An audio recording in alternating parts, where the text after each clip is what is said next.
As a method in singular sense. मैंने आपको पहले ही बोल दिया कि स्टैटिस्टिक्स इन सिंगुलर सेंस क्या है, वो एक मेथड है।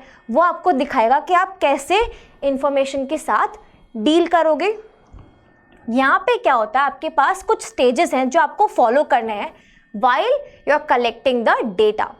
वो डेटा अपने आप तो नहीं आया है ना, उसे किसी ने कलेक्ट किया है, ऑर्गेनाइज किया है, प्रेजेंट किया है, उसके बाद वो आपके पास आता है। उसके बाद आप क्या करते हो, एनालाइज करते हो और उसे इंटरप्रेट करते हो। तो ये है हमारे 5 stages. The first one and the foremost one is collection of data. The first and foremost is collection of data. The second one is organisation of data. You have to organise your data, ठीक है, ये बहुत important step है। Third is presentation of data. अगर मैं यहाँ presentable नहीं दिखूंगी तो आपको लगेगा कि मैम नींद में से उठ के पढ़ाने आ गए। अगर आपका डेटा भी बराबर प्रेजेंट किया हुआ नहीं होगा तो रीडर को समझ में कैसे आएगा आप क्या बताना चाह रहे हो डेटा में। जैसे आगे आपने देखा कि ग्राफ बना हुआ था, टेबल बना हुआ था, किसी भी फॉर्म में आपको डेटा को प्रेजेंट तो करना ही पड़ेगा। So that you have to learn in this chapter. We have separate chapters on these. The next one is analysis of data. यहाँ पे आप देखोगे mean, median, mode, correlation, dispersion, जो आपके आगे के चैप्टर्स है। And the last one is interpretation of data. You can conclude your data, that is you can interpret your data. Now moving on, plural versus singular sense. यहाँ तक आपने plural sense में क्या है स्टैटिस्टिक्स और singular sense में क्या है वो देख लिया। अब इनका एक छोटा सा डिफ्रेंसिएशन भी देख लेते हैं। First of all, statistics in plural sense deals with numerical information. जो हमने आगे देखा है, this is very easy, it deals with the numerical information. On the other hand, singular sense में आप क्या देखते हो, it is a body of various methods and tools. यहाँ पे आपको क्या देखने मिलेगा, various methods and various tools of how you can collect, organise and present your data. The next point is statistics in plural sense is descriptive in nature. This in plural sense means कि यहाँ पे आपको data जो है वो बराबर से descriptive nature में दिया हुआ है। आपको इजीली डेटा समझ में आ जाएगा कि क्या लिखा हुआ है, क्या आपको दिख रहा है, आपको क्या रीड करना है, आपको क्या निकालना है, क्या एनालिसिस करनी है, वो आपके लिए ईजी हो जाता है। On the other hand, singular sense में क्या होता है, it is basically a tool of analysis. It does not give you any information, वो आपको इन्फॉर्मेशन कलेक्ट करने में हेल्प कर रहा है, पर इन्फॉर्मेशन फाइनल आ कहाँ रही है, प्लूरल सेंस में। The third point is statistics in plural sense is often in raw state. होता क्या है, ये बहुत बारी रॉ स्टेट में होता है। जो डेटा आप यहाँ पे कलेक्ट करके लाते हो वो रॉ स्टेट में होता है। आगे आपको इसको और प्रोसेस करना है, दैट इज़ आपको राउंड ऑफ करना है, आपको इसको एवरेज में मेंशन करना है, परसेंटेज में मेंशन करना है। That all depends on you, ठीक है। यहाँ पे डेटा ऑफन रॉ स्टेट में हो सकता है। In singular sense, it helps in processing the data, in processing the raw data. ये क्या करता है, रॉ डेटा कलेक्ट करने में, उसे प्रोसेस करने में, ऑर्गेनाइज करने में हेल्प करता है, पर आपको वो डेटा प्रेजेंट कहाँ पे किया हुआ मिलेगा, प्लूरल सेंस में।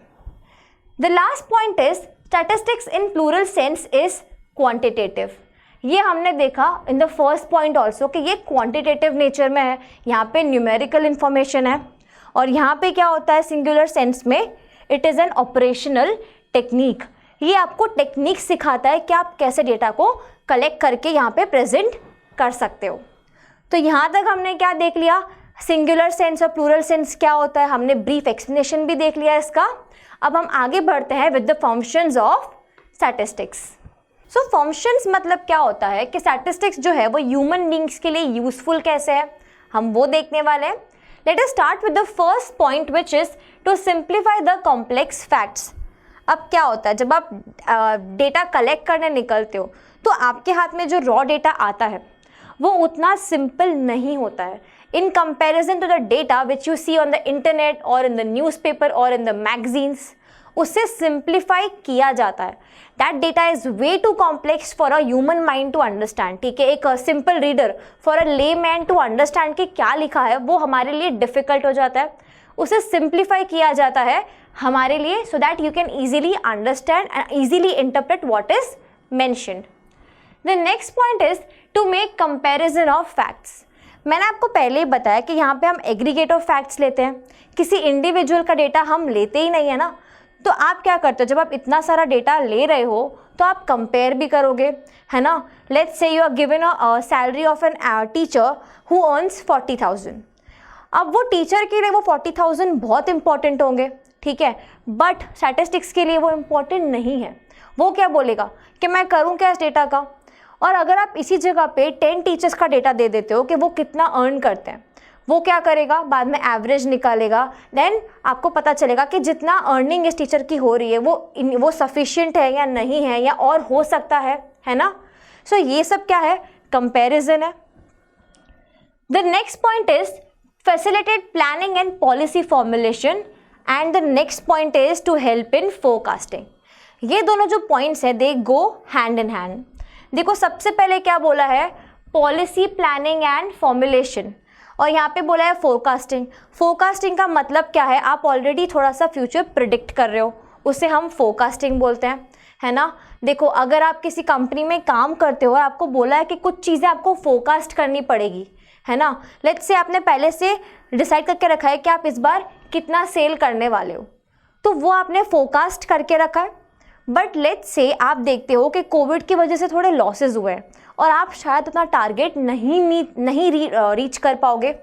अब आप क्या करोगे, डेटा रिवाइज करोगे, अपनी मंथली सेल्स की बुक ओपन करोगे, देखोगे कि कितना सेल किया है लास्ट मंथ, है ना, उससे लास्ट मंथ प्रीवियस मंथ में कितनी सेल्स हुई है। अब आप क्या कर सकते हो, अगर आपको लग रहा है कि आप अपना जो टारगेट है जो फोरकास्ट किया है, if you are unable to meet that target, तो आप क्या करोगे, कुछ प्लानिंग करोगे, कुछ पॉलिसीज़ फॉर्म करोगे, कुछ इंटरनल पॉलिसीज़ चेंज कर सकते हो, आप कुछ प्राइसिंग पॉलिसीज़ चेंज कर सकते हो, डिस्काउंट ऑफर कर सकते हो। That all depends on the data you are given. अगर आपके हाथ में इंफॉर्मेशन नहीं होगी तो आप ये सारी चीज़ें कैसे करोगे, है ना। So this way the statistics helps us in planning, policy formulation and forecasting. The next point is formulation and testing of hypothesis. अगर आपने अपने प्राइसिंग पॉलिसीज़ में कुछ चेंज किए हैं तो आपको देखना पड़ेगा ना कि आपके लॉयल कस्टमर कितने हैं। लेट्स से आपने अगर प्राइस इंक्रीज़ कर दिया है तो कितने लोग आएंगे, अब क्या फिर भी आप अपना टारगेट मीट कर पाओगे कि नहीं मीट कर पाओगे। अगर आप डिस्काउंट दे रहे हो तो क्या आपके पास रॉ मटेरियल अवेलेबल है कि अगर बहुत लोग आते हैं तो आप कैसे सप्लाई दोगे उनको, है ना। सो ये सब भी आप क्या करते हो, आप फॉर्मुलेशन करते हो। हाइपोथेसिस का मतलब होता है इमेजिन करना, you are imagining all the situations in your head. तो ये भी किसके हेल्प से हो सकता है, न्यूमेरिकल इंफॉर्मेशन की हेल्प से। The last point is to enlarge individual knowledge and experience. जब आप ये सारे स्टेजेस फॉलो कर लेते हो, जब आप ये सब चीज़ों से गो थ्रू होते हो, तो आप क्या देखते हो कि आपने रैशनल थिंकिंग यूज़ की है, आपको एक्सपीरियंस मिला है कुछ ना कुछ, है ना। आपने पॉलिसी का प्लानिंग किया है, फॉर्मुलेशंस करे हैं, फोरकास्टिंग किया है, आपने कंपैरिजन किए हैं चीज़ों की, है ना। तो आपका कहीं ना कहीं एक्सपीरियंस एंड नॉलेज इंक्रीज हुआ है। यहाँ तक हमने क्या देख लिया, singular sense, plural sense and functions of statistics. Let's move on to the importance of statistics.